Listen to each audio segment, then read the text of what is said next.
રામ નારાયણ રા. જીવ જગતનું બધું તત્વ છે.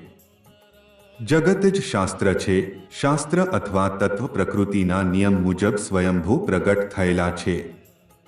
આપણા ઇન્દ્રિયોમાં જે અભાવ અને આવશ્યકતાઓ છે તે જ વચ્ચે બુદ્ધિ પણ વધે છે. ધર્મ તેની સ્વાભાવિક સ્થિતિમાં હતો, પરંતુ આજે જેને ધર્મ કહેવાય છે તે પછીથી આપવામાં આવેલું નામ છે. કોઈ પણ એ સમજીને ધર્મ પાળતો ન હતો કે ધર્મ શું છે. જે કંઈ સ્વાભાવિક હતું તેનું નામકરણ થયું. ગ્રંથમાં ધર્મની વાતનો ઉલ્લેખ હતું જ નહીં. આ સમગ્ર જગત એક ગ્રંથ છે અને અમારું અધ્યાત્મ, જેને આજે ધર્મ કહેવામાં આવે છે, તે સત્ય જ્ઞાન વગર પ્રાપ્ત કરી શકાતું નથી. વ્યવહારિક ચિંતાનો અભાવ દેખાઈ રહ્યો છે. ખાવા પીવા માટે પણ મુશ્કેલીઓ છે, અને જો વ્યવહારિકતાને છોડવામાં આવશે તો કંઈ પણ શક્ય બનશે નહીં.